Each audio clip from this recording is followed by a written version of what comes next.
Hey guys, Chrono, and I wanted to bring to you the deck that I've been playing recently, and it's Floowanereeze, and I just wanted to show you my build, especially against this Eldritch skill drain variant, because I don't know, I like what I've come together with. It's very casual based, but I've also been seeing quite a bit of success with it. I'd say somewhere around a 65 to 70% win rate.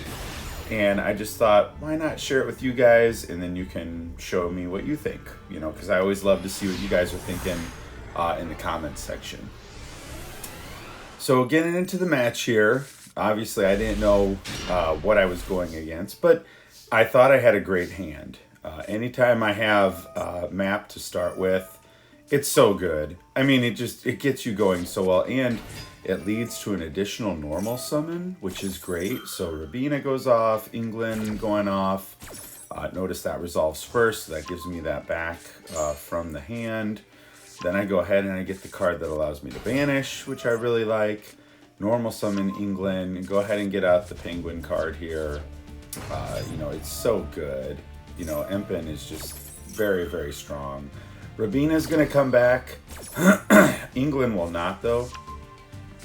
Because I've already used it already, but that allows me to go ahead and get wins. Now, unexplored wins is my preferred way now of going with this setup. I really don't need the trap. Now, I do have the really strong trap that you see there, Harpy's Featherstorm, and as soon as I see all the back rows set, I thought, okay, so I'm facing an Eldritch deck. I'm like, but I can handle Eldritch. I feel like this deck does very well with it, especially considering that I have wins. So I go ahead and start. He starts with skill drain, and I thought, kind of interesting. Then he uses Conquistador, the Golden Land, and I go ahead and just chain here because I wasn't sure what might end up being used against me. And then he uses Scarlet Sanguine. Then he goes ahead and chains his last one here, Guardian of the Golden Land, so to give him another body on the field. And so that lowers my card, which I'm actually okay with, because I can get past this. So I see everything that's there, and I'm thinking to myself, well, the skill drain is interesting. I could get rid of it, but I'm not sure that I want to.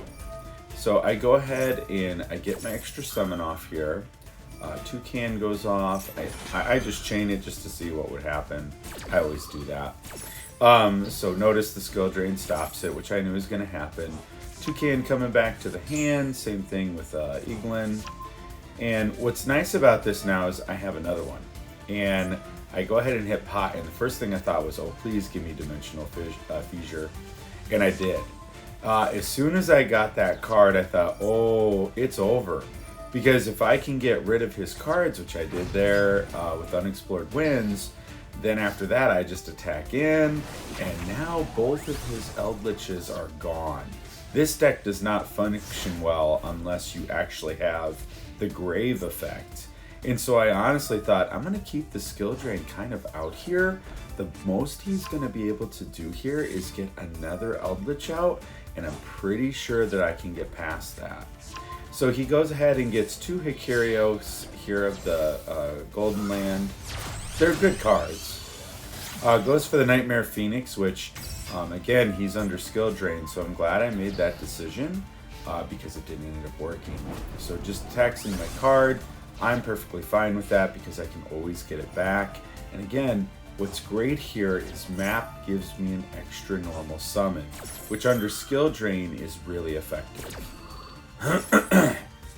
So that goes ahead and chains. He gets Elixir of the Black Awakening, which it's a good card. And then he's also got Scarlet Sanguine. But, I mean, he's running out of resources here, and I know it. So I go ahead and I get my card. Go ahead and use my effect here. He goes ahead and gets out the Yugioh. Then chains the Scarlet Sanguine. And I'm fine with all that. That's perfectly fine with me. So that's going to resolve first, giving him the boy. There's Eldritch the Golden Lord.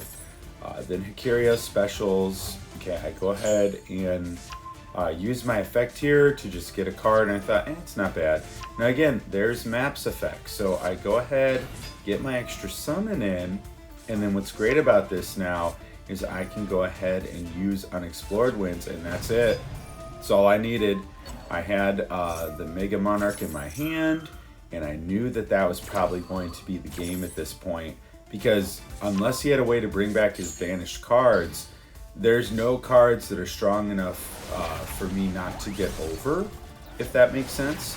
So he might have some bodies, but I'm pretty sure all of mine are stronger now at this point.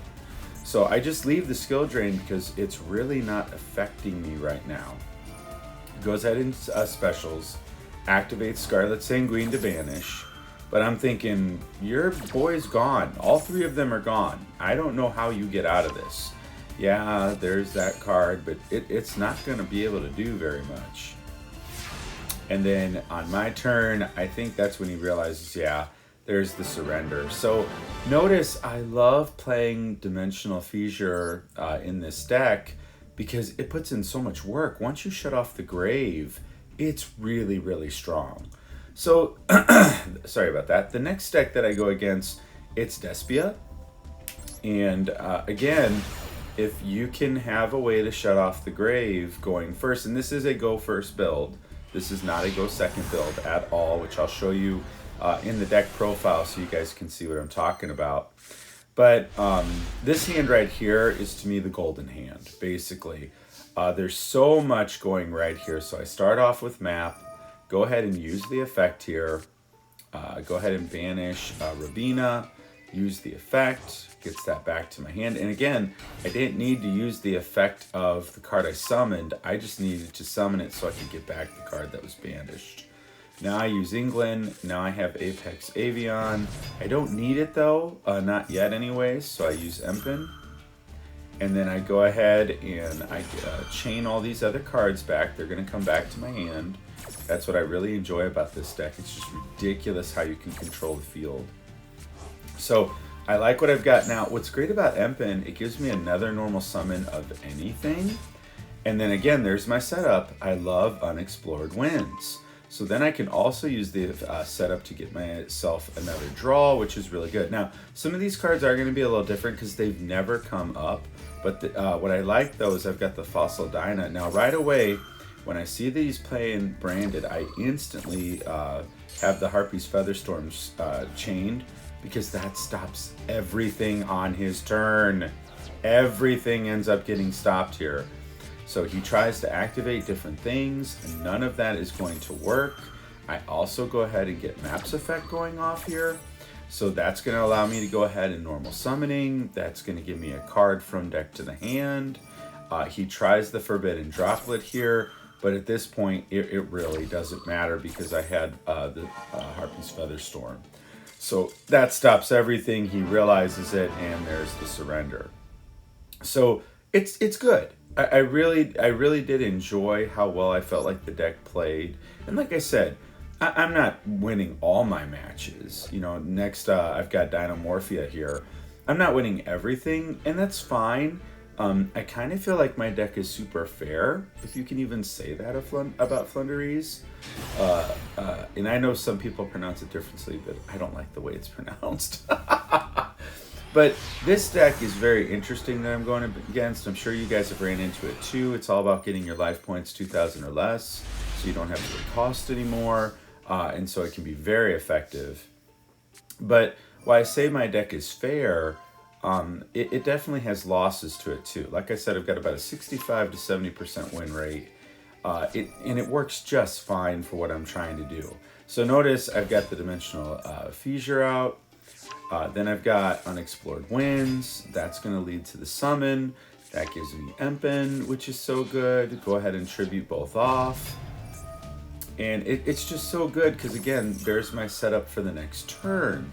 And that's what I'm always going for is if I've got Unexplored Winds, I instantly get like a Monarch Storm 4th effect here on my opponent.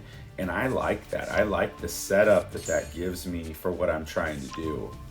I did go for map because that's going to allow me to go ahead and do that. And yeah, there's outs to this like Harpy's Feather Dusters, Twin Twister, Cosmic Cyclone. But based on what I'm seeing, a lot of people just aren't playing those decks or those cards in their decks. And so because of that, I figure, well, why not try this and see how it goes? So right away, when he normals, I chain. And the first thing that I think to myself is, I know exactly what I'm going for here.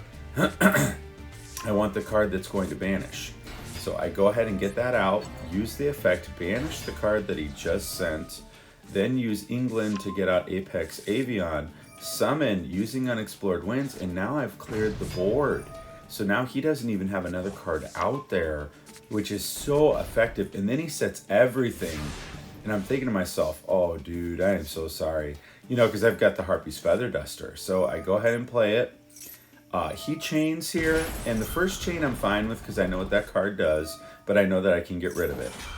This one I do try to negate, though, because it would pop my Apex Avian and Empen, and I didn't want that to happen. But he still is able to get that off, and it doesn't pop it, it just returns them, I believe, to the deck. So he has to pay life, though, which I'm fine with, and he wants to do that. He's getting himself close to the 2,000. But that's why this deck is so risky, because there's ways that I can get around that. There's the Resolve of the Trap card, which allows him to fuse. The card just goes to 1,500, though, so it's not that strong. And then after that, I can use the effect here. That's going to give me another summon. Use Ravina's effect. Add Toucan back to my hand. And everything's just going exactly the way that I want it to here. I'm going to have no problem getting over his card. I get another England, go ahead and summon it, use the effect. Now I've got Empen, and that's where it's super easy because I can just tribute off his card, and then that's going to be more than enough. I did chain here, though, just because I wanted to be safe. You never know what kind of grave effect someone might have, especially if you don't know their deck super well, which I'm still learning that deck.